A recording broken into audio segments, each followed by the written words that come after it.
जय हिंद दोस्तों, स्वागत है एक बार फिर से आपके अपने YouTube चैनल स्टडी प्लेटफॉर्म में। दोस्तों, आज की इस वीडियो में हम लोग घटना चक्र के भारतीय अर्थव्यवस्था की सीरीज को आगे बढ़ाते हुए भारतीय उद्योग क्षेत्र से संबंधित प्रश्नों को देखने वाले हैं।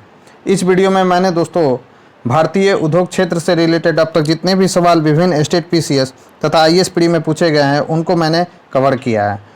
चूँकि दोस्तों इस टॉपिक से रिलेटेड जो घटना चक्र में सवाल दिए गए हैं वो करीब 200 प्लस क्वेश्चन दिए गए हैं दोस्तों घटना चक्र में। तो वीडियो लंबा ना हो दोस्तों, इसीलिए इसको मैंने कई पार्टों में डिवाइड कर दिया है। ये हमारा जो है दोस्तों पार्ट 1 है। तो जिन लोगों ने अभी तक हमारे चैनल को सब्सक्राइब नहीं किया तो सब्सक्राइब कर ले, बेल आइकन को प्रेस कर ले ताकि नई वीडियो की नोटिफिकेशन आपको समय समय पर मिलती रहे। साथ ही साथ अगर ये वीडियो पसंद आए दोस्तों तो प्लीज़ इसे ज़्यादा से ज़्यादा लाइक करें और अपने दोस्तों के साथ शेयर करें। तो चलिए दोस्तों आज के फर्स्ट क्वेश्चन के साथ इस डिस्कशन को स्टार्ट करते हैं। फर्स्ट क्वेश्चन है दोस्तों हमारा, निम्नलिखित घटनाओं पर विचार कीजिए और उन्हें कालक्रमानुसार व्यवस्थित कीजिए। तो फर्स्ट है दोस्तों भारतीयों द्वारा चीनी उद्योग का विकास। दूसरा है दोस्तों रिसरा में प्रथम जूट मिल का प्रारंभ। तीसरा है दोस्तों भारत में स्टील का प्रथम बार उत्पादन। और चौथा है दोस्तों बम्बई में प्रथम कपड़ा मिल का प्रारंभ। तो दोस्तों आपको याद रखना है कि भारतीयों द्वारा चीनी उद्योग का जो विकास है दोस्तों वह सर्वप्रथम किया गया था, याद रखना है आपको। फिर है दोस्तों रिसरा में प्रथम जूट मिल का प्रारंभ उसके बाद किया गया था दोस्तों।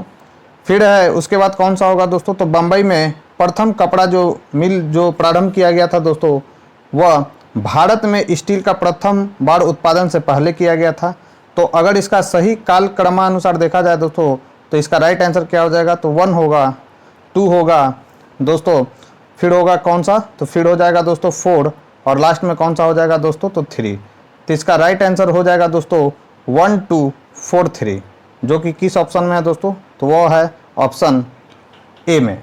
अब इंपॉर्टेंट फैक्ट्स इस क्वेश्चन से रिलेटेड देख लेते हैं दोस्तों। तो दोस्तों आपको ध्यान में रखना है कि 20 के दशक के मध्य में उत्तर प्रदेश और बिहार में चीनी मिलों की संख्या बढ़ी। 1930-31 तक 29 चीनी कारखाने ही चीनी उत्पादन का कार्य कर रहे थे। पहली जो जूट मिल है दोस्तों वह कहाँ पर खोला गया था, तो याद रखना है 1855 में बंगाल के रिसरा में ब्रिटिश उद्यमी जॉर्ज एकलैंड और बाबू बिशंबर सेन द्वारा स्थापित की गई थी। फिर है दोस्तों बॉम्बे स्पिनिंग और वीविंग कंपनी की जो स्थापना हुई थी वो 1854 ईस्वी में की गई थी और भारत में स्थापित होने वाली पहली कपास मिल थी दोस्तों, याद रखना है। अतः घटते कालक्रमानुसार सही विकल्प कौन सा हो जाएगा दोस्तों, तो वो हो जाएगा ए। नेक्स्ट है दोस्तों निम्नलिखित कथनों पर विचार कीजिए। पहला है पेट्रोलियम और प्राकृतिक गैस नियामक बोर्ड यानी petroleum and natural gas regulatory board Bharat सरकार द्वारा स्थापित प्रथम नियामक निकाय है। तो यह बात बिल्कुल गलत है दोस्तों। पेट्रोलियम और प्राकृतिक गैस नियामक बोर्ड जो है भारत सरकार द्वारा स्थापित प्रथम नियामक निकाय नहीं है दोस्तों। फिर है दोस्तों PNGRB का एक कार्य गैस के लिए प्रतियोगी बाजारों को सुनिश्चित करना है। तो यह बात बिल्कुल सही है दोस्तों। फिर है PNGRB के निर्णयों के विरुद्ध अपील विद्युत अपील अधिकरण के समक्ष की जाती है। तो यह भी बात बिल्कुल सही है दोस्तों। तो इसमें जो कथन 2 और 3 है दोस्तों वही केवल सही है। तो इसका राइट आंसर क्या हो जाएगा दोस्तों, तो इसका राइट आंसर हो जाएगा ऑप्शन बी। तो अभी इस क्वेश्चन से रिलेटेड इंपॉर्टेंट फैक्ट्स देख लेते हैं दोस्तों। तो पेट्रोलियम और प्राकृतिक गैस नियामक बोर्ड का जो गठन किया गया था दोस्तों वह 31 मार्च 2006 को अधिसूचित अधिनियम के तहत किया गया था, लेकिन यह भारत सरकार द्वारा स्थापित प्रथम नियामक निकाय नहीं है, क्योंकि खादी एवं ग्राम उद्योग आयोग जो कि 1956 ईस्वी में जो है दोस्तों स्थापित किया गया था, वायदा बाजार आयोग 1952 ईस्वी में, और सेबी जो है दोस्तों कब से स्टार्ट हुआ था, तो 1992 से, और इरडा जो है दोस्तों 1999 आदि अनेक इससे पूर्व स्थापित नियामक निकाय हैं। PNGRB को सौंपे गए कार्यों में पेट्रोलियम, याद रखना है दोस्तों, पेट्रोलियम उत्पादों और प्राकृतिक गैस से संबंधित विनिर्दिष्ट गतिविधियों के में संलग्न कंपनियों एवं उपभोक्ताओं के हितों के संरक्षण के साथ प्रतियोगी बाजारों का संवर्धन करना शामिल है। PNGRB की स्थापना से संबंधित 2006 के अधिनियम की धारा 30 के अनुसार PNGRB के निर्णय के विरुद्ध अपील विद्युत अधिनियम 2003 के तहत स्थापित विद्युत अधिकरण के समक्ष की जा सकती है। इस प्रकार जो है दोस्तों प्रश्नगत कथनों में केवल 2 और 3 ही सही है। नेक्स्ट क्वेश्चन है दोस्तों हमारा, कॉरपोरेट सामाजिक उत्तरदायित्व के संदर्भ में निम्न में से कौन सा कथन सही है? पहला है दोस्तों कि कंपनी एक्ट 2014 ने CSR को अनिवार्य बना दिया। दूसरा है दोस्तों कि इसके अंतर्गत आने वाले कंपनियों को अपने वार्षिक शुद्ध लाभ का 1% CSR गतिविधियों में व्यय करना होगा। तो इसका राइट आंसर क्या हो जाएगा दोस्तों? तो इसका राइट आंसर हो जाएगा न तो 1 न ही 2, यानी इसका राइट आंसर हो जाएगा दोस्तों डी। इंपॉर्टेंट फैक्ट्स देख लेते हैं दोस्तों। तो सैद्धांतिक तौर पर याद रखना है दोस्तों, सैद्धांतिक तौर पर कॉरपोरेट सामाजिक उत्तरदायित्व का अर्थ है सामाजिक जिम्मेदारियों को निभाते हुए कारोबार करना, न कि समाज पर उपकार करना। कॉरपोरेट सामाजिक उत्तरदायित्व कॉरपोरेट शासन का वह प्रारूप है जिसमें प्रतिक्रियाओं व प्रणालियों का ऐसा समूह स्वीकार किया जाता है जिसके तहत किसी उपक्रम या कंपनी का संचालन कंपनी के शेयरधारकों, कर्मचारियों या कंपनी के उपभोक्ताओं के हित में निहित हो। कंपनी अधिनियम 2013 भारत में कॉरपोरेट शासन का आधार देता है। CRR गतिविधियों पर कंपनी द्वारा पिछले 3 साल के औसत शुद्ध लाभ का 2% खर्च करने की बात की गई है। कंपनी अधिनियम की धारा 135 कंपनियों द्वारा कॉरपोरेट सामाजिक उत्तरदायित्व की दिशा में गतिविधियों से संबंधित है दोस्तों। नेक्स्ट क्वेश्चन है दोस्तों हमारा, भारत में पहला रबर टायर आधारित मेट्रो कहाँ बनाया जा रहा है? तो ये लेटेस्ट सवाल है दोस्तों, याद रखना है। तो याद रखना है दोस्तों, भारत में पहला रबर टायर आधारित मेट्रो कहाँ बनाया जा रहा है दोस्तों? तो वह बनाया जा रहा है नासिक में। तो इसका राइट आंसर हो जाएगा ऑप्शन डी। नेक्स्ट है दोस्तों, निम्नलिखित में से कौन ब्रेंट इंडेक्स से संबंधित है? तो याद रखना है दोस्तों, कच्चे तेल की जो कीमतें होती हैं दोस्तों वह ब्रेंट इंडेक्स से संबंधित होती है। तो इसका राइट आंसर हो जाएगा दोस्तों कच्चे तेल की कीमत, यानी ऑप्शन ए। नेक्स्ट क्वेश्चन है दोस्तों, भारत माला परियोजना से भारत का निम्न में से कौन सा इंफ्रास्ट्रक्चर क्षेत्र संबंधित है? और ये 66 BPSC में पूछा गया सवाल है दोस्तों। तो दोस्तों आपको याद रखना है कि भारत माला परियोजना से जो है दोस्तों सड़क इंफ्रास्ट्रक्चर जो है दोस्तों क्षेत्र, सड़क इंफ्रास्ट्रक्चर का जो क्षेत्र है दोस्तों वह संबंधित है भारत माला परियोजना से। तो राइट आंसर हो जाएगा दोस्तों इसका सी। तो दोस्तों याद रखना है कि भारत माला परियोजना सड़क आधारभूत परियोजना की एक अम्ब्रेला योजना है जो आर्थिक गलियारा, सीमा और अंतर्राष्ट्रीय संपर्क रोड, तटीय और बंदरगाह संपर्क सड़क, एक्सप्रेसवे आदि सड़क इंफ्रास्ट्रक्चर को बनाने सुधारने के लिए चलाई जा रही है दोस्तों। नेक्स्ट क्वेश्चन है दोस्तों, निम्नलिखित में से भारत का कौन सा औद्योगिक आर्थिक गलियारा जापान के सहयोग से विकसित किया जा रहा है? तो याद रखना है दोस्तों, दिल्ली मुंबई का जो क्षेत्र है दोस्तों वो औद्योगिक आर्थिक गलियारा के रूप में विकसित किया जा रहा है। और यह किसके सहयोग से विकसित किया जा रहा है दोस्तों? तो जापान के सहयोग से विकसित किया जा रहा है। तो इसका राइट आंसर हो जाएगा दोस्तों ऑप्शन सी। सभी के सभी लेटेस्ट सवाल है दोस्तों, तो इसे आपको ध्यान में रखना है। तो दोस्तों भारत का दिल्ली मुंबई औद्योगिक आर्थिक गलियारा जापान के सहयोग से विकसित किया जा रहा है। भारत और जापान सरकार के मध्य वर्ष 2006 में यह समझौता हुआ था दोस्तों। तो डेट भी याद रखना है कब समझौता किया गया था, तो 2006 में। नेक्स्ट है दोस्तों कि खुदरा फर्नीचर की विशाल कंपनी आइकिया का भारत में पहला शोरूम 2018 में किस शहर में खोला गया? तो याद रखना है दोस्तों, खुदरा फर्नीचर की विशाल कंपनी आइकिया का भारत में पहला शोरूम जो है दोस्तों वह हैदराबाद में 2018 में खोला गया था। तो राइट आंसर हो जाएगा इसका दोस्तों बी। तो दोस्तों 9 अगस्त 2018 को स्वीडन की प्रमुख वैश्विक home furnishing retailer company IKEA ने अपना पहला शोरूम हैदराबाद में खोला। हैदराबाद के बाहरी इलाकों में बसे हाईटेक सिटी में 13 एकड़ में बने इस विशाल स्टोर में 7500 से ज़्यादा उत्पाद मौजूद हैं। आइकिया वर्ष 2025 तक भारत में कुल 25 स्टोर भी स्थापित करने की योजना बना रहा है दोस्तों। नेक्स्ट है औद्योगिक विकास केंद्र बानमौर मध्य प्रदेश के किस जिले में? तो यह है दोस्तों मध्य प्रदेश के मुरैना जिले में। तो याद रखना है कि औद्योगिक विशाल केंद्र जो है दोस्तों बानमौर मध्य प्रदेश के मुरैना जिले में स्थित है। नेक्स्ट है दोस्तों निर्यात उत्कृष्ट शहर मध्य प्रदेश के कौन से 2 शहर इसमें शामिल हैं? तो याद रखना है दोस्तों देवास और जो इंदौर है दोस्तों वह निर्यात उत्कृष्ट शहरों में शामिल है। तो इसका राइट आंसर हो जाएगा दोस्तों ऑप्शन ए। तो दोस्तों भारत के निर्यात उत्कृष्ट शहर में मध्य प्रदेश के 2 शहर देवास, क्या यहाँ पर उत्पाद होगा दोस्तों? तो फार्मास्यूटिकल उत्पाद होगा यहाँ पर, तथा इंदौर जो है दोस्तों वहाँ पर क्या बनाया जाएगा? तो सोया मिल तथा सोया उत्पाद शामिल है दोस्तों। नेक्स्ट है दोस्तों, नीचे दिए गए क्रेडिट रेटिंग एजेंसी पर विचार कीजिए तथा उन्हें कालक्रमानुसार व्यवस्थित कीजिए। पहला है दोस्तों CARE, फिर है ICRA, फिर है दोस्तों CRISIL। तो याद रखना है दोस्तों, सबसे पहले कौन सा हो जाएगा, तो सबसे पहले हो जाएगा दोस्तों CRISIL, दूसरा हो जाएगा दोस्तों ICRA और तीसरा हो जाएगा दोस्तों केयर। तो इसका राइट आंसर हो जाएगा दोस्तों ऑप्शन ए। तो यह रेटिंग एजेंसी है दोस्तों, और केयर जो है दोस्तों इसकी स्थापना कब की गई थी, तो 1993 ईस्वी में। ICRA का स्थापना कब हुआ था दोस्तों, तो 1991 में। और CRISIL का स्थापना कब हुआ था दोस्तों, तो 1987 ईस्वी में इसकी स्थापना हुई थी दोस्तों। नेक्स्ट है दोस्तों, भारत सरकार ने विनिर्माण नीति कब जारी की थी, तो याद रखना है दोस्तों, भारत सरकार ने विनिर्माण नीति जो है दोस्तों 4 नवंबर 2011 को जारी की थी। तो इसका राइट आंसर हो जाएगा ऑप्शन डी। तो दोस्तों भारत सरकार ने 4 नवंबर 2011 को राष्ट्रीय विनिर्माण नीति अधिसूचित की। इस नीति का उद्देश्य एक दशक में GDP में विनिर्माण क्षेत्र का अंश बढ़ाकर 25% करना और 10 करोड़ से अधिक रोजगारों का सृजन करना है दोस्तों।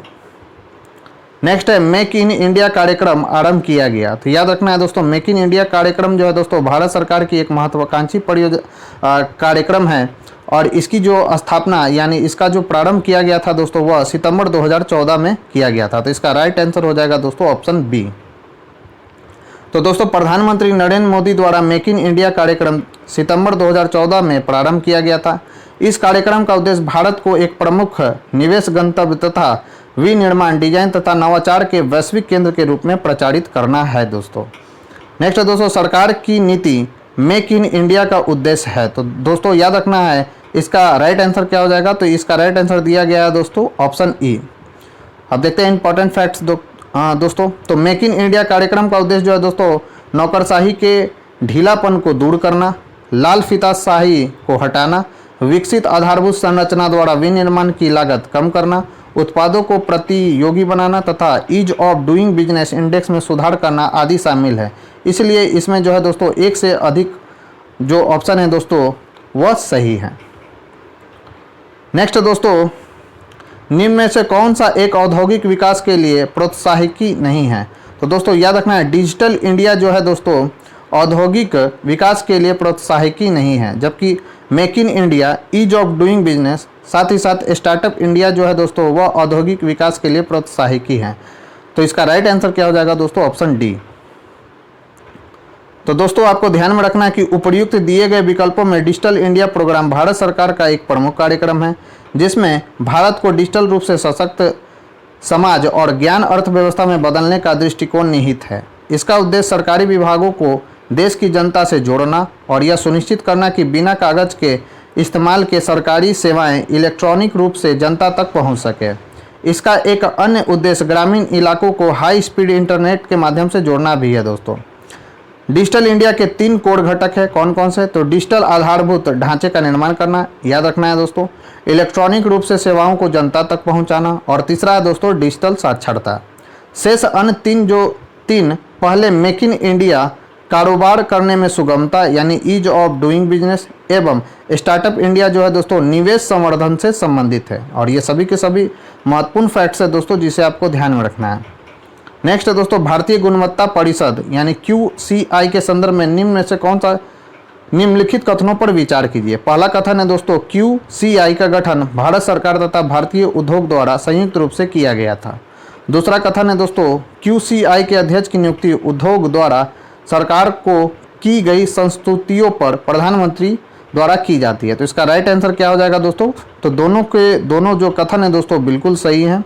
तो इसका राइट आंसर हो जाएगा ऑप्शन सी। तो दोस्तों आपको ध्यान में रखना है कि भारत सरकार ने भारतीय गुणवत्ता परिषद यानी क्वालिटी काउंसिल ऑफ इंडिया की स्थापना वर्ष 1997 में भारतीय उद्योगों के साथ संयुक्त रूप से की थी। भारतीय गुणवत्ता परिषद में भारतीय उद्योग का प्रतिनिधित्व 3 प्रमुख उद्योग संघों जैसे कौन से हैं दोस्तों, तो एसोचैम है, CII है और फिक्की है दोस्तों के द्वारा किया जाता है। यह भारतीय उत्पादों एवं सेवाओं की गुणवत्ता प्रतिस्पर्धात्मकता बढ़ाने के उद्देश्य से अनुरूपता मूल्यांकन प्रणाली जिसे अंतर्राष्ट्रीय स्तर पर मान्यता दी गई है की स्थापना करके देश में गुणवत्ता संबंधी अभियान को एक नीतिपरक दिशा देता है। भारतीय गुणवत्ता परिषद 38 सदस्यों की एक परिषद द्वारा संचालित है, जिसमें सरकार, उद्योग तथा उपभोक्ताओं का समान प्रतिनिधित्व है दोस्तों। QCI के अध्यक्ष की नियुक्ति उद्योग द्वारा सरकार को की गई संस्तुतियों पर प्रधानमंत्री द्वारा की जाती है दोस्तों, तो याद रखना है। वर्तमान में इस परिषद के जो अध्यक्ष हैं आदिल जैनुल भाई हैं, जिनकी नियुक्ति प्रधानमंत्री द्वारा सितंबर 2014 में की गई थी दोस्तों। नेक्स्ट है 1929 का व्यापार विवाद अधिनियम यानी ट्रेड डिस्प्यूट्स एक्ट निम्नलिखित में से किसका उपबंध करता है? तो दोस्तों आपको ध्यान में रखना है कि यह किसका उपबंध करता है दोस्तों, तो अधिकरणों यानी ट्रिब्यूनल्स की प्रणाली तथा हड़तालों पर रोक का यह क्या करता है दोस्तों, तो प्रबंध करता है। तो इसका राइट आंसर क्या हो जाएगा दोस्तों, ऑप्शन डी। तो दोस्तों ध्यान रखना है आपको कि वर्ष 1929 का व्यापार विवाद अधिनियम प्रायोगिक तौर पर 5 वर्ष के लिए लागू किया गया था। इस अधिनियम द्वारा व्यापार विवादों के जांच एवं समाधान हेतु समझौता बोर्ड यानी बोर्ड ऑफ कॉन्सिलिएशन तथा जांच न्यायालय यानी कोर्ट ऑफ इंक्वायरी के गठन का प्रावधान किया गया। अधिनियम द्वारा रेलवे, डाक, टेलीग्राम तथा टेलीफोन जैसे सार्वजनिक रूप से उपयोगी सेवाओं में बिना पूर्व सूचना के हड़ताल तथा तालाबंदी को निषेध कर दिया गया दोस्तों। बढ़ते अपने नेक्स्ट क्वेश्चन की ओर। नेक्स्ट क्वेश्चन है दोस्तों, भारत में नियोजित अनियत मजदूरों के संदर्भ में निम्नलिखित कथनों पर विचार कीजिए। पहला कथन है कि सभी अनियत मजदूर कर्मचारी भविष्य निधि सुरक्षा के हकदार हैं। दूसरा है दोस्तों, सभी अनियत मजदूर नियमित कार्य समय एवं समयोपरि भुगतान के हकदार हैं। तीसरा है दोस्तों हमारा कथन कि सरकार अधिसूचना के द्वारा यह विनिर्दिष्ट कर सकती है कि कोई प्रतिष्ठान या उद्योग केवल अपने बैंक खातों के माध्यम से मजदूरी का भुगतान करेगा। तो इसमें जो तीनों के तीनों जो कथन दिए गए हैं दोस्तों वह बिल्कुल सही है। तो इसका राइट आंसर हो जाएगा ऑप्शन डी। अब इंपॉर्टेंट फैक्ट्स देख लेते हैं दोस्तों, लेटेस्ट सवाल है एकदम। तो दोस्तों एक अस्थायी कर्मचारी, याद रखना है, एक अस्थायी रोजगार अनुबंध पर काम करने वाला कर्मचारी है जिसके पास आमतौर पर लाभ के लिए सीमित अधिकार होते हैं और रोजगार की बहुत कम या कोई सुरक्षा नहीं होती है। हाल ही में सुप्रीम कोर्ट ने माना कि जो कर्मचारी किसी कंपनी से प्रत्यक्ष या अप्रत्यक्ष रूप से मजदूरी या वेतन लेते हैं वे कर्मचारी भविष्य निधि अधिनियम के तहत भविष्य निधि लाभ के हकदार हैं। अतः कथन एक सही है। वेतन संहिता के अनुसार केंद्र या राज्य सरकार एक सामान्य कार्य दिवस बनाने वाले घंटों की संख्या तय कर सकती है। यदि कर्मचारी सामान्य कार्य दिवस से अधिक काम करते हैं तो वे ओवर टाइम वेतन के हकदार होंगे, जो कि मजदूरी की सामान्य दर से कम दोगुना होना चाहिए। अतः कथन 2 भी सही है दोस्तों। वेतन भुगतान संशोधन अधिनियम 2017 के अनुसार नियोक्ता द्वारा एक कर्मचारी के वेतन भुगतान चेक द्वारा या उनके बैंक खातों में जमा करके किया जाएगा। अतः कथन जो 3 भी है दोस्तों वह सही है। नेक्स्ट क्वेश्चन है दोस्तों, हमारा निम्नलिखित कथनों पर विचार कीजिए। पहला है औद्योगिक रोजगार यानी अस्थायी आदेश केंद्रीय संशोधन नियम 2018 के अनुसार कौन सा आपसे सही पूछा जा रहा है दोस्तों। तो यदि नियत अवधि रोजगार के लिए नियमों को कार्यान्वित किया जाता है तो फर्म या कंपनियों के लिए कामगारों की छंटनी करना अपेक्षाकृत आसान हो जाता है। बिल्कुल सही है दोस्तों। अस्थायी कामगारों के मामलों में रोजगार समाप्त करने के लिए कोई नोटिस देना आवश्यक नहीं होगा। तो यह भी बात बिल्कुल सही है दोस्तों। तो इसका राइट आंसर हो जाएगा दोस्तों सी, यानी 1 और 2 दोनों के दोनों कथन सही हैं। तो दोस्तों 16 मार्च जो 2018 को अधिसूचित और उसी के साथ प्रभावी औद्योगिक रोजगार अस्थायी आदेश केंद्रीय संशोधन नियम 2018 के तहत 1946 के नियमों में संशोधन कर नियत अवधि रोजगार यानी फिक्स्ड टर्म एम्प्लॉयमेंट को वस्त्र निर्माण क्षेत्र से विस्तारित कर सभी क्षेत्रों पर लागू किया गया। और इस प्रकार अब जो है दोस्तों नियत अवधि रोजगार के रूप में कामगारों का एक अन्य वर्गीकरण अस्थायी और अस्थायी कामगारों के अतिरिक्त सभी क्षेत्रों में होगा।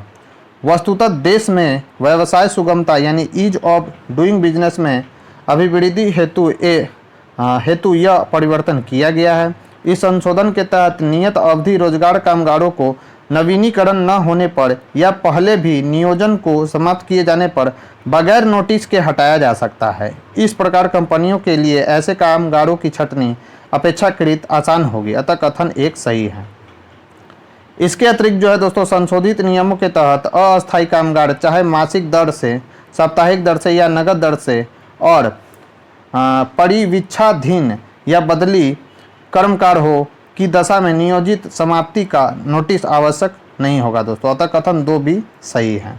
दोस्तों अगर ये वीडियो आपको पसंद आ रही हो, वीडियो का कंटेंट अगर आपको पसंद आ रहा हो दोस्तों, तो प्लीज़ इस वीडियो को ज़्यादा से ज़्यादा लाइक कर दीजिएगा और अपने दोस्तों के साथ इसे शेयर कर दीजिएगा।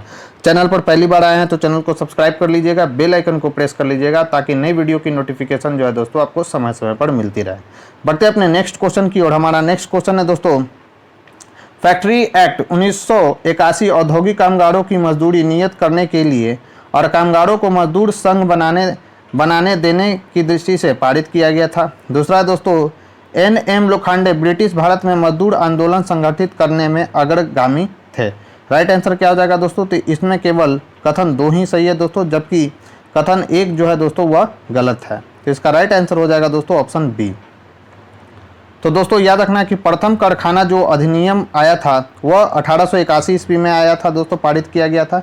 इसमें केवल ऐसे मजदूर जो बच्चे थे उन्हीं की सुरक्षा से संबंधित प्रावधान बनाया गया था। इस अधिनियम में महिला मजदूर से संबंधित कोई प्रावधान नहीं बनाया गया था। अतः इस अधिनियम से मजदूर सामान्यतः निराश थे। MN लोखंडे जो थे दोस्तों भारत में मजदूर आंदोलन संगठित करने में अग्रगामी थे।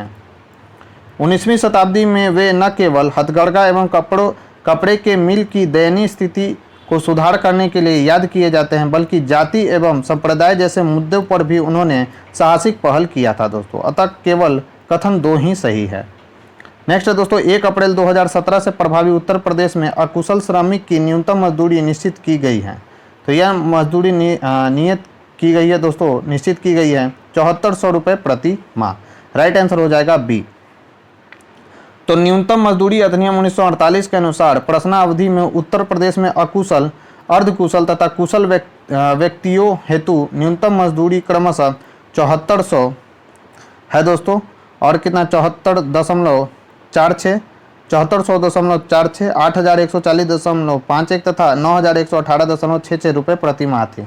1 अप्रैल 2022 से 30 सितंबर 2022 तक प्रभावी न्यूनतम मजदूरी दरें क्रमशः कितनी हो गई हैं दोस्तों? तो 9530 रुपये, 10,483 रुपये तथा 11,743 रुपये दोस्तों। तो ये लेटेस्ट डेटा है दोस्तों जिसे आपको ध्यान में रखना है। नेक्स्ट है दोस्तों, वर्ष 2006-07 में भारत की GDP में उद्योग का अंश था। तो ये तो क्वेश्चन अब काफ़ी ज़्यादा पुराना हो चुका है दोस्तों, 2006 का ही क्वेश्चन है। अब लेटेस्ट डेटा उसके अकॉर्डिंग क्या होना चाहिए दोस्तों? तो उस समय जब ये क्वेश्चन पूछा गया था तो इसका राइट आंसर क्या था दोस्तों? तो 25 से 30% के मध्य। अब क्या है दोस्तों? तो अब यहाँ पर देख लिया जाए तो प्रश्नकाल तथा आर्थिक समीक्षा 2021-22 के अनुसार भी भारतीय अर्थव्यवस्था में उद्योग क्षेत्र का अंशदान 25 से 30% और अभी भी उतना ही है दोस्तों, 25 से 30%। तथा 2021-22 के फर्स्ट में कितना था दोस्तों? तो 28.2% के मध्य बना हुआ है दोस्तों। फिर है दोस्तों कथन और कारण से रिलेटेड सवाल। कथन है दोस्तों कि 1999 से 2000 के मध्य औद्योगिक उत्पादन में वृद्धि हुई। कारण इसका दिया गया है कि इस अवधि में अस्थायी विनिमय दर तथा सुधरी हुई व्यवसाय भावना पाई गई। तो राइट आंसर इसका क्या हो जाएगा दोस्तों? तो इसका राइट आंसर हो जाएगा दोस्तों कथन और कारण दोनों सही है, और कारण जो है दोस्तों कथन की सही व्याख्या कर रहा है। तो राइट आंसर हो जाएगा ऑप्शन ए। तो वित्तीय वर्ष 1999-2000 में औद्योगिक उत्पादन की वृद्धि दर 6.7% थी, जो वर्ष 1998-99 की वृद्धि दर 4.1% की अपेक्षा अधिक थी। पुनः दक्षिण पूर्व एशिया के मुद्रा संकट एवं परमाणु परीक्षण प्रतिबंधों की पृष्ठभूमि में विनिमय दर की गिरावट के उपरांत वर्ष 1999-2000 की अवधि में विनिमय दर ने अपेक्षातेय अस्थायित्व का प्रदर्शन किया। फलतः कथन और कारण दोनों सत्य हैं तथा कारण जो है दोस्तों कथन की सही व्याख्या कर रहा है। नेक्स्ट है दोस्तों, वर्ष 2000-2001 में निम्न उद्योगों में से किस एक की अधिकतम समृद्धि दर थी? तो वह थी दोस्तों इस्पात की। तो यह 2003 का क्वेश्चन है दोस्तों। अभी प्रश्न काल में कौन सा है? तो प्रश्न काल में देखा जाए दोस्तों तो अभी कौन सा है? तो अभी नंबर 1 पे है दोस्तों सीमेंट का। दूसरे पर कौन सा है दोस्तों? तो वह है दोस्तों कोयला का। तीसरे पे है दोस्तों बिजली, और चौथे नंबर पर है दोस्तों इस्पात 19 फर्स्ट पे है दोस्तों सीमेंट, और दूसरे नंबर पर है दोस्तों कौन सा? तो प्राकृतिक गैस है। देख लीजिए यहाँ पर डेटा दिया गया है। फिर है दोस्तों कौन सा? तो सीमेंट हो गया दोस्तों, इस्पात हो गया, प्राकृतिक गैस हो गया दूसरे नंबर पर, तीसरे नंबर पर हो गया दोस्तों इस्पात, और चौथे नंबर पर कौन सा हो गया दोस्तों, तो समग्र वृद्धि दर है दोस्तों, यहाँ पर यह पूरा दिया गया है। चौथे नंबर पर हमारा हो जाएगा दोस्तों कोयला। तो ये लेटेस्ट डेटा है दोस्तों, ध्यान रखना है। तो दोस्तों सहकारी इकाइयों की दशा में किस क्षेत्र को विकास की ऊंची दर प्राप्त हुई, तो याद रखना है दोस्तों सूती वस्त्र को जो है दोस्तों सहकारी इकाइयों में विकास की ऊंची दर प्राप्त हुई। राइट आंसर हो जाएगा बी। तो दोस्तों सहकारी इकाइयों की दशा में सूती वस्त्र उद्योग को विकास की ऊंची दर प्राप्त हुई। वर्ष 1999-2000 से 2005-06 तक वर्ष आधार पर सूती वस्त्र उद्योग ने लगभग 14.4% की दर से वृद्धि दर्ज की दोस्तों। नेक्स्ट है भारत के औद्योगिक उत्पादक सूचकांक में निम्नलिखित में से कौन सी गतिविधि सम्मिलित नहीं है, तो याद रखना है दोस्तों निर्माण की जो गतिविधि है दोस्तों इसमें सम्मिलित नहीं है, जबकि विनिर्माण, खनन और विद्युत जो गतिविधियां है दोस्तों इसमें औद्योगिक उत्पादन सूचकांक में सम्मिलित है। तो राइट आंसर हो जाएगा डी। तो भारत के औद्योगिक उत्पादन सूचकांक की गणना NSO पूर्व में क्या था दोस्तों, तो CSO द्वारा की जाती थी। इसे दो आधारों पर परिगणित किया जाता है। पहला है दोस्तों पहला कौन सा है, तो ब्रॉड सेक्टर है, यानी विस्तृत क्षेत्र पर आधारित IIP जिसमें खनन, विनिर्माण तथा विद्युत शामिल होता है, तथा दूसरा है दोस्तों यूज बेस्ड IIP जिसके अंतर्गत बेसिक गुड्स, पूंजीगत गुड्स, इंटरमीडिएट गुड्स, उपभोक्ता गुड्स, कंज्यूमर ड्यूरेबल तथा गैर कंज्यूमर ड्यूरेबल शामिल होते हैं दोस्तों। इसमें निर्माण सम्मिलित नहीं होता। नेक्स्ट क्वेश्चन है दोस्तों औद्योगिक उत्पादन निर्देशांक जो कि भारतीय अर्थव्यवस्था में औद्योगिक क्रियाओं का मापक है, इसमें क्या सम्मिलित नहीं किया जाता है, तो इसमें जो है दोस्तों गैस एवं जल आपूर्ति जो है दोस्तों इसमें सम्मिलित नहीं किया जाता है। राइट आंसर हो जाएगा ऑप्शन ए। नेक्स्ट है दोस्तों भारत में औद्योगिक क्षेत्र की उपलब्धि को मापने के लिए निम्न में से कौन सी संस्था औद्योगिक उत्पादन के सूचकांक को जारी करती है। इंपॉर्टेंट सवाल है दोस्तों, तो इसका राइट आंसर क्या हो जाएगा दोस्तों, ऑप्शन ए। तो दोस्तों भारत में औद्योगिक उत्पादन सूचकांक राष्ट्रीय सांख्यिकी कार्यालय के आर्थिक सांख्यिकी प्रभाग द्वारा जारी किया जाता है दोस्तों। याद रखना है, इंपॉर्टेंट सवाल है कि भारत में जो औद्योगिक उत्पादन सूचकांक है दोस्तों वह राष्ट्रीय सांख्यिकी कार्यालय के आर्थिक सांख्यिकी प्रभाग द्वारा जारी किया जाता है। री एग्जाम में पूछा गया सवाल है। नेक्स्ट है दोस्तों औद्योगिक उपभोक्ता सूचकांक वर्ष 1960 को बदलकर किसे आधार वर्ष बनाया गया, तो याद रखना है दोस्तों 1960 को बदलकर आधार वर्ष किसे बनाया गया, तो 1982 को। राइट आंसर हो जाएगा ऑप्शन सी।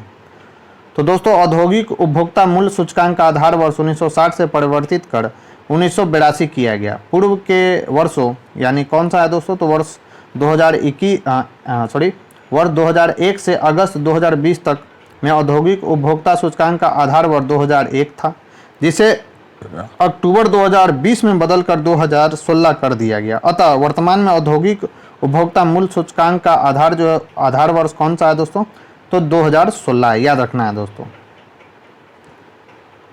नेक्स्ट है दोस्तों औद्योगिक श्रमिकों के उपभोक्ता मूल्य सूचकांक का आधार वर्ष 1982 से किस वर्ष में परिवर्तित किया गया था, तो यह परिवर्तित किया गया था दोस्तों 2001 में। वर्तमान में आधार वर्ष कितना है दोस्तों, तो याद रखना है वर्तमान में जो आधार वर्ष है वह 2016 है। तो ये भी इंपॉर्टेंट है, याद रखना है आपको। नेक्स्ट है दोस्तों भारत में औद्योगिक उत्पादन सकल सूचकांक में 8 मूल उद्योगों के सूचकांकों का संयुक्त भार कितना है दोस्तों, तो 37.90% है। निम्नलिखित में से कौन से उद्योग उन 8 मूल उद्योगों में सम्मिलित हैं, तो याद रखना है दोस्तों कौन कौन सा सम्मिलित है, तो 1 2 3 4 है दोस्तों, यानी सीमेंट इसमें सम्मिलित है, उर्वरक है, प्राकृतिक गैस है और रिफाइनरी उत्पाद जो है दोस्तों उन 8 मूल उद्योगों में शामिल है, जबकि वस्त्र उद्योग इसमें सम्मिलित नहीं है दोस्तों। तो इसका राइट आंसर हो जाएगा ऑप्शन सी। तो प्रश्न काल तथा वर्तमान में भी विकल्प सी ही सही होगा। वर्तमान में 8 उद्योगों को मूल उद्योग यानी कोर इंडस्ट्री का दर्जा दिया गया है।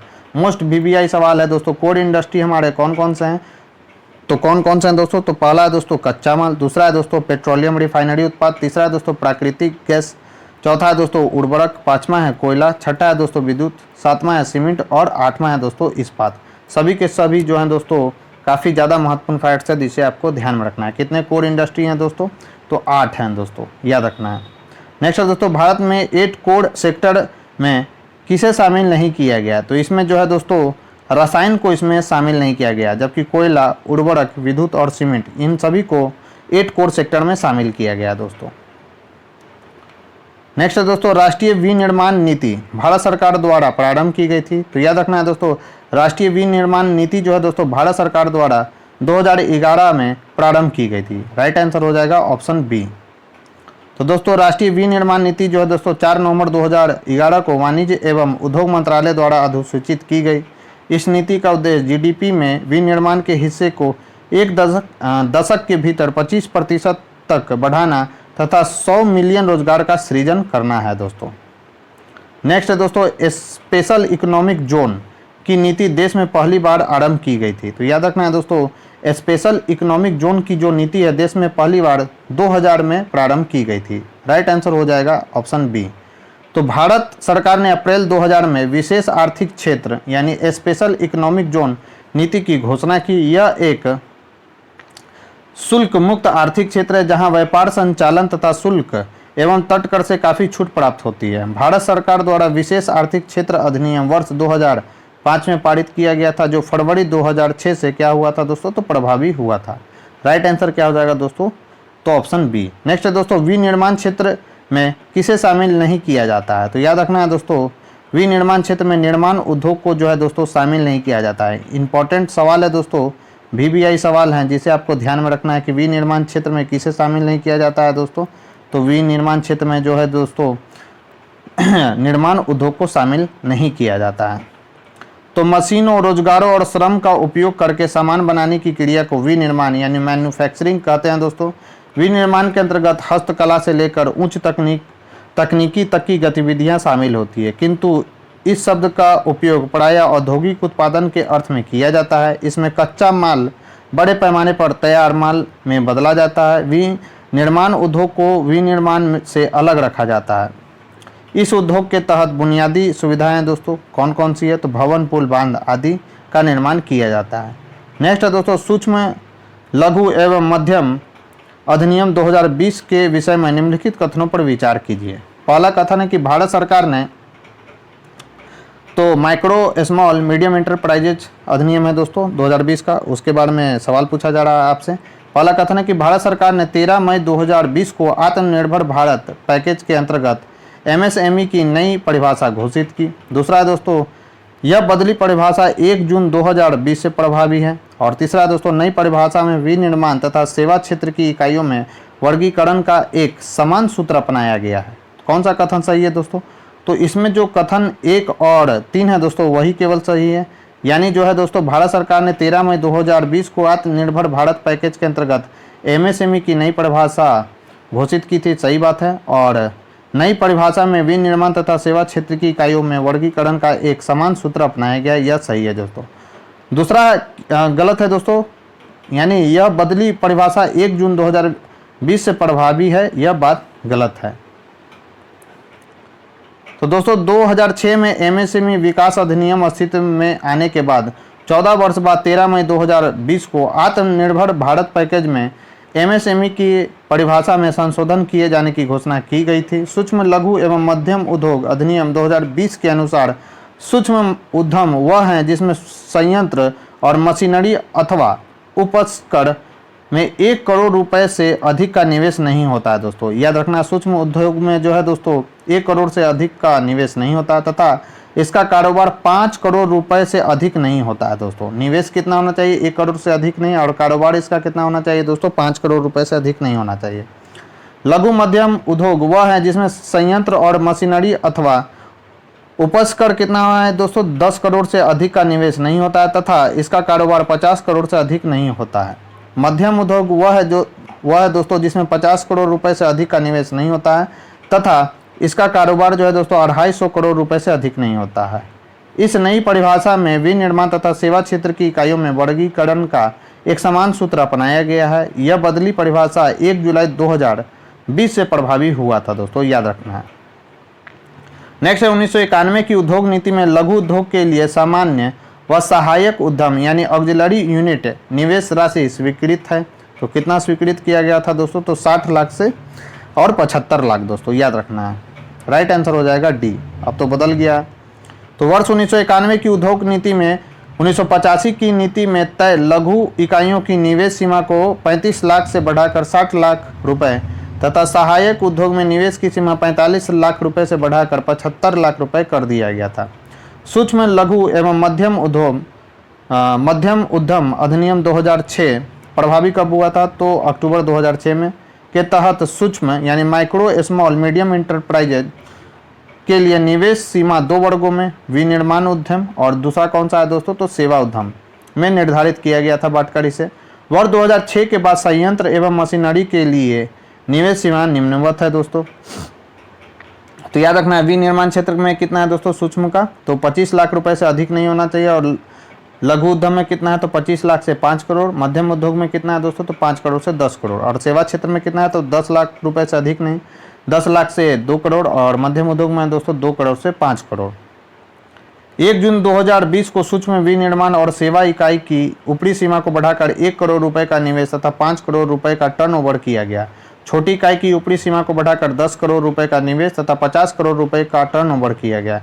इसी तरह मध्यम इकाई की सीमा को बढ़ाकर 50 करोड़ रुपए का निवेश और 250 करोड़ रुपए का टर्नओवर कर दिया गया। उल्लेखनीय है कि संशोधन एमएसएमई विकास अधिनियम के 2006 में लागू होने के 14 वर्ष के बाद किया गया, जो 1 जुलाई 2020 से प्रभावी हुआ। अब क्या है दोस्तों? तो यहाँ देख लिया जाए नया जो है दोस्तों क्या है सूक्ष्म विनिर्माण एवं सेवा क्षेत्र में। तो नया है दोस्तों 1 करोड़ और टर्नओवर है इसका दोस्तों कितना? 5 करोड़। लघु का कितना है दोस्तों? तो 10 करोड़ और टर्नओवर है 50 करोड़। मध्यम का दोस्तों नया निवेश 50 करोड़ और टर्नओवर है दोस्तों इसका कितना? तो यह है दोस्तों 250 करोड़। नेक्स्ट है दोस्तों भारत में जिन व्यवसायों का विनिर्माण 1 करोड़ रुपए तक तथा कारोबार 5 करोड़ रुपए तक है उन्हें जाना जाता है, तो उन्हें जो है दोस्तों सूक्ष्म उद्यम के नाम से जाना जाता है। इंपॉर्टेंट सवाल है, ध्यान में रखेंगे दोस्तों। लेटेस्ट सवाल पूछा गया है यूपी ARO में। नेक्स्ट है दोस्तों नई औद्योगिक नीति 1991 में लघु उद्योगों के लिए पूंजी विनियोग की सीमा है दोस्तों, तो कितना है? तो 60 लाख रुपए। नेक्स्ट है क्वेश्चन है दोस्तों लघु निर्माण उद्योग में प्लांट एवं मशीनरी में विनियोग की मात्रा होनी चाहिए, तो कितनी होनी चाहिए दोस्तों? तो 25 लाख रुपए से ऊपर, परंतु 5 करोड़ रुपए से अधिक नहीं। राइट आंसर हो जाएगा दोस्तों ऑप्शन सी। नेक्स्ट है दोस्तों सूक्ष्म लघु और मध्यम उद्यम विकास अधिनियम 2006 के अनुसार उसे मध्यम उद्यम के रूप में परिभाषित किया जाता है जिसकी निवेश सीमा होती है, निवेश राशि होती है, सॉरी सीमा मैंने बोला दोस्तों, निवेश राशि होती है। तो याद रखना है दोस्तों 5 करोड़ से 10 करोड़ तक जिसकी निवेश राशि होती है दोस्तों उसे हम लोग मध्यम उद्यम के नाम से जानते हैं। नेक्स्ट है दोस्तों माइक्रो लघु और मध्यम उद्यम विकास अधिनियम 2006 के अनुसार निम्नलिखित में से कौन सी एक निर्माणी क्षेत्र के मध्यम उद्योग हेतु निर्धारित निवेश की सीमा है? तो वह दोस्तों 5 करोड़ रुपए से अधिक और 10 करोड़ रुपए से कम। राइट आंसर हो जाएगा ऑप्शन सी। नेक्स्ट है दोस्तों वर्ष 2006 में पारित अधिनियम के अनुसार सूक्ष्म उपक्रमों के लिए निवेश की सीमा है, तो यह है दोस्तों 10 लाख रुपए। राइट आंसर हो जाएगा ऑप्शन ए। तो दोस्तों वर्ष 2006 में पारित सूक्ष्म लघु एवं मध्यम उपक्रम विकास अधिनियम में सूक्ष्म लघु एवं मध्यम उपक्रमों को 2 वर्गों विनिर्माण उपक्रम एवं सेवा उपक्रम में बांटकर निवेश की अलग अलग सीमा को निर्धारित किया गया है, जिसके अनुसार सूक्ष्म विनिर्माण उपक्रमों में निवेश की अधिकतम सीमा 25 लाख रुपए तथा सूक्ष्म सेवा क्षेत्र के उपक्रमों में निवेश की अधिकतम सीमा 10 लाख रुपए तक निर्धारित है। चूँकि प्रश्न में सूक्ष्म उपक्रम को विनिर्माण अथवा सेवा उपक्रम के संदर्भ को नहीं दिया गया है, अतः सूक्ष्म सेवा उपक्रम में निवेश की सीमा के दृष्टि में रखते हुए विकल्प ए को सही माना जा सकता है। नेक्स्ट है दोस्तों सूक्ष्म लघु एवं मध्यम उद्योग विकास अधिनियम पारित हुआ, तो यह पारित हुआ था दोस्तों 2006 में। राइट आंसर हो जाएगा बी। नेक्स्ट है दोस्तों जेनेटिक उद्योग में सम्मिलित है, तो जेनेटिक उद्योग में सम्मिलित है दोस्तों कृषि। राइट आंसर हो जाएगा ऑप्शन ए। तो दोस्तों जेनेटिक उद्योग वे उद्योग कहलाते हैं जो विक्रय के उद्देश्य से निश्चित प्रजाति के पौधे तथा जंतुओं के प्रजनन तथा वृद्धि में संलग्न हो। ऐसे उद्योग का मुख्य उद्देश्य विक्रय से लाभ कमाना होता है, जैसे पौधों की नर्सरी, पशुपालन और मुर्गी पालन इत्यादि। बढ़ते अपने नेक्स्ट क्वेश्चन की ओर। नेक्स्ट क्वेश्चन है दोस्तों भारत में सबसे महत्वपूर्ण लघु स्तर उद्योग हैं। तो याद रखना है दोस्तों, भारत में सबसे महत्वपूर्ण लघु स्तर उद्योग कौन सा है? तो हथकरघा उद्योग है दोस्तों, भारत में सबसे महत्वपूर्ण लघु स्तर उद्योग। राइट आंसर हो जाएगा ऑप्शन सी। तो इंपॉर्टेंट फैक्ट्स देखते हैं दोस्तों। तो भारत में सबसे महत्वपूर्ण लघु स्तर उद्योग हथकरघा उद्योग है दोस्तों, जिसके अंतर्गत मलमल, छीट, दरी, खादी आदि उद्यम सम्मिलित हैं। हथकरघा उद्योग असंगठित क्षेत्र के तहत आता है। चौथी हैंडलूम जनगणना जो है दोस्तों 2019-20 के अनुसार हथकरघा में कुल 35.23 लाख लोग रोजगार में लगे हैं दोस्तों, याद रखना है, जिसमें 30.54 लाख ग्रामीण क्षेत्र से तथा 4.69 लाख जो है दोस्तों शहरी क्षेत्र में है दोस्तों। नेक्स्ट है दोस्तों, निम्न में से लघु उद्योगों की क्या समस्या है? तो याद रखना है दोस्तों, पूंजी का अभाव है, विपणन यानी डिस्ट्रीब्यूशन जानकारी का अभाव है और कच्चे माल का भी अभाव है दोस्तों। तो उपयुक्त सभी इसका जो होगा दोस्तों राइट आंसर होगा। तो दोस्तों वर्तमान में भारतीय लघु उद्योगों के प्रमुख समस्याएं हैं पूंजी का अभाव, विपणन की समस्या, कच्चे माल का अभाव, आधारभूत संरचना की बाधा, सीमा शुल्क नीति, विलंबित भुगतान, रुग्णता की समस्या, निम्न स्तरीय आंकड़ों की उपलब्धता आदि। बढ़ते अपने नेक्स्ट क्वेश्चन की ओर। नेक्स्ट है दोस्तों, भारत जैसे विकासशील देश के लिए लघु स्तरीय व कुटीर उद्योगों को मुख्यतः इसलिए प्रोत्साहित करना चाहिए क्योंकि वे क्या होते हैं दोस्तों? तो अधिक रोजगार के अवसर उत्पन्न करते हैं दोस्तों, इसलिए हमें लघु स्तरीय व कुटीर उद्योगों को प्रोत्साहित किया जाता है भारत सरकार के द्वारा, क्योंकि भारत कैसा है दोस्तों? एक विकासशील देश है। राइट आंसर हो जाएगा ऑप्शन बी। तो दोस्तों लघु स्तरीय कुटीर उद्योगों का महत्व इस बात में है कि ये प्रति इकाई पूंजी निवेश पर अधिक रोजगार उत्पन्न करने वाले क्षेत्र हैं। जैसे भारत जैसे विकासशील देश जहाँ श्रमाधिशेष हैं, मतलब श्रम ज़्यादा है दोस्तों, ये महत्वपूर्ण उद्योग है दोस्तों। नेक्स्ट क्वेश्चन है दोस्तों, निम्नलिखित में से कौन सी एक लघु उद्योगों की समस्या नहीं है? तो याद रखना है दोस्तों, हड़ताल एवं जो तालाबंदी है वह लघु उद्योगों की एक समस्या नहीं है, जबकि वित्त, विपणन और कच्चा माल जो है दोस्तों लघु उद्योगों की एक समस्या है। तो दोस्तों भारतीय अर्थव्यवस्था में लघु एवं कुटीर उद्योगों का एक महत्वपूर्ण स्थान है। लघु उद्योगों की प्रमुख समस्या कच्चा माल, वित्त, उत्पादन की अविकसित प्रणाली, विपणन एवं बड़े उद्योगों से प्रतिस्पर्धा आदि हैं। इसकी अन्य समस्याओं में संगठन का अभाव, अनुसंधान कार्यों की कमी, परिवहन साधन की कमी एवं तकनीकी शिक्षा का अभाव भी है। हड़ताल एवं तालाबंदी बड़े उद्योगों की समस्या है, न कि लघु उद्योगों की। और आज के डिस्कशन का हमारा लास्ट सवाल है दोस्तों, निम्नलिखित में से व्यवसाय का सामाजिक उद्देश्य है? तो याद रखना है दोस्तों, व्यवसाय का सामाजिक उद्देश्य क्या होता है? तो रोजगार सृजन करना जो होता है दोस्तों, वह व्यवसाय का सामाजिक उद्देश्य होता है। राइट आंसर हो जाएगा ऑप्शन बी। तो दोस्तों ऑब्जेक्टिव्स ऑफ बिजनेस क्या होता है? तो व्यवसाय क्रियाएं सदैव किसी निश्चित उद्देश्य को लेकर संपन्न की जाती है। प्रारंभ में लाभ कमाना ही केवल व्यवसाय का उद्देश्य समझा जाता था, लेकिन आज की अर्थव्यवस्था में इसके उद्देश्य बहुत व्यापक एवं विविध हो चुके हैं। क्या क्या है दोस्तों? तो आर्थिक उद्देश्य है। आर्थिक उद्देश्य में क्या क्या है? तो सबसे पहले तो दोस्तों आपको जानना है कि व्यवसाय के उद्देश्य कौन कौन से हैं। ये आप मेंस में भी लिख सकते हैं दोस्तों। तो आर्थिक उद्देश्य है और दूसरा है दोस्तों सामाजिक उद्देश्य। आर्थिक उद्देश्य में है दोस्तों लाभ कमाना, दूसरा है नए ग्राहक बनाना, नवाचार, कुशलता बढ़ाना और प्रतिष्ठा बढ़ाना। सामाजिक उद्देश्य में कौन कौन सा है दोस्तों? तो सामाजिक उद्देश्य में उचित क्वालिटी देना, उचित मूल्य रखना, मानवीय व्यवहार करना, साधनों का सदुपयोग, रोजगार सृजन करना और सामाजिक उत्तरदायित्व। सामाजिक उत्तरदायित्व के अंतर्गत क्या क्या सम्मिलित है दोस्तों? तो ग्राहकों के प्रति उत्तरदायित्व होना चाहिए, श्रमिकों के प्रति, समाज के प्रति, राष्ट्र के प्रति, मालिकों के प्रति और लेनदारों के प्रति होना चाहिए दोस्तों।